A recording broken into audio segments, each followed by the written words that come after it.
Hey guys, welcome or welcome back to my channel. And today's video is when you invite them to dinner with your family, but only as friends because your parents wouldn't let you have boyfriends. Please don't forget to subscribe, like, and share, and let's get going. Hey, are you sure about this? Kirishima's voice was a low rumble next to your ear, his arm warm and solid around your waist. We can totally bail if you want to. He leaned back into his embrace, feeling the comforting weight of Bakugo's hand on your other shoulder. No, it's fine. It'll be fine. He tried to inject more confidence into your voice than you felt. Just remember the plan. You're my friends from the hero course. Bakugo scoffed, a familiar sound that usually made you grin. But today, it just added to your nerves. Friends, right. Like whatever will only be seen with your old man. Bakugo, you elbowed him lightly. Be nice, please. For me. He grumbled something, but you felt his grip on your shoulder tighten reassuringly. You knew he'd do anything for you, even tolerate a dinner with your difficult parents. Kirishima, ever your sunshine boy, squeezed your waist. Don't worry, we've got your back. We're excellent actors, aren't we, Bakugo? Shut it, shitty hair. Bakugo retorted, but there was no real heat behind that. Taking a deep breath, he pushed open the front door, the familiar scent of your mother's cooking, a mix of garlic and something vaguely burnt, wafted out. Mom, Dad, I'm home, and I brought some friends. He called out, trying to sound cheerful.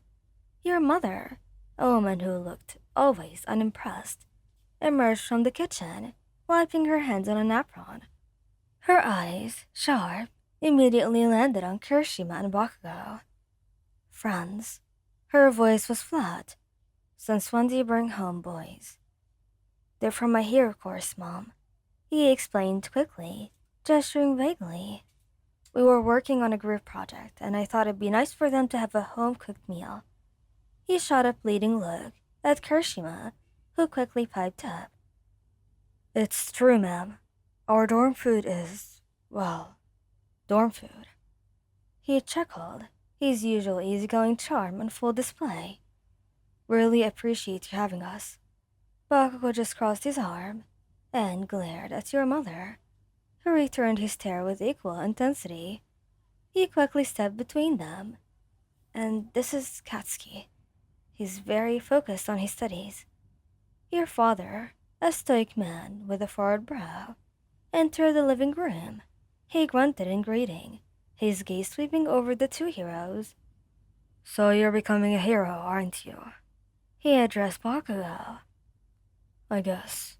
Bakugo deadpanned, not bothering to elaborate. And you? Your father turned to Kirishima. It's your Kirishima, sir. It's an honor to meet you. Kirishima said with an enthusiastic grin and a slight bow, playing the part of the polite, earnest student perfectly. Dinner was a tense affair. Your mother peppered you with questions about your studies, barely even acknowledging your friends. Your father occasionally interjected with pointed remarks about the dangers of the hero profession, clearly trying to discourage you.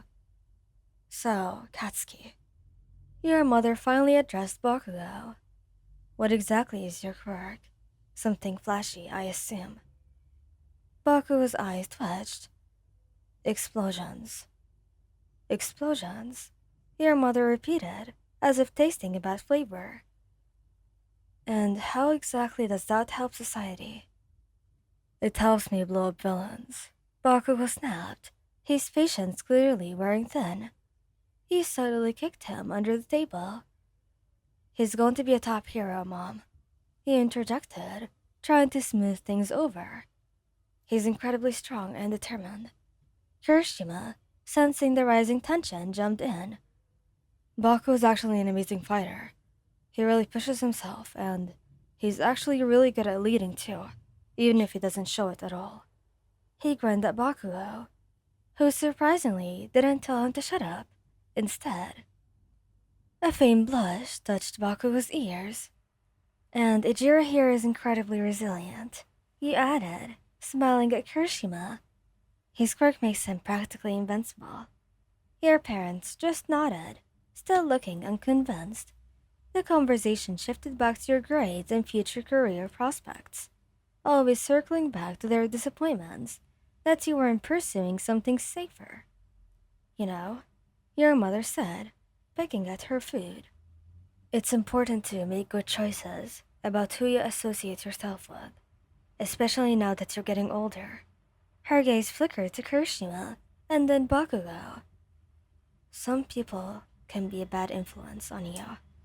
He felt a surge of anger, but before he could respond, Bakugo slammed his fork down on the table, the clatter echoing in the sudden silence. Look, he growled, his voice low and dangerous. We're not here to be judged by you. We're here because wine invited us, and if you think we're a bad influence, then you don't know shit about what wine needs. Your parents looked stunned. Your father's face darkened.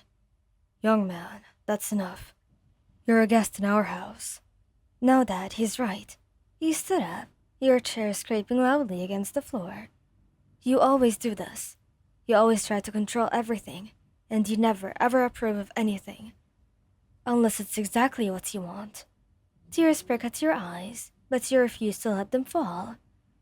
These aren't just my friends. They're the most important people in my life, and they've supported me more than you two ever have. Kirishima was by your side in an instant. Hey, it's okay, Wan. Bakugo surprisingly didn't explode further. He just stood there, glaring at your parents, a protective aura radiating from him. We should probably go, Kirishima had said softly to your parents, his voice still calm and polite, despite the tension. Thank you for dinner. He then gently guided you towards the door. Once you were out, Bakugo put an arm around your shoulders, pulling you closer to him, too. Are you okay? His voice was surprisingly soft. Yeah, I think so. Thank you guys for everything. Always, Wayan, Kirishima whispered, pressing a kiss to your hair. Bakugo grumbled, but his arm tightened around you, pulling you into a comforting embrace with the both of them. He knew it would be a while before you faced your parents again, but with these two by your side, you felt like you could do anything. And as you walked away from your childhood home, hand in hand with the two men who loved you, he felt a sense of liberation. The truth was out, and while it was messy, it was finally your truth, and that you realized was more important than any pretense. Thank you guys for listening. If you like this video, please don't forget to subscribe, like, and share, and goodbye!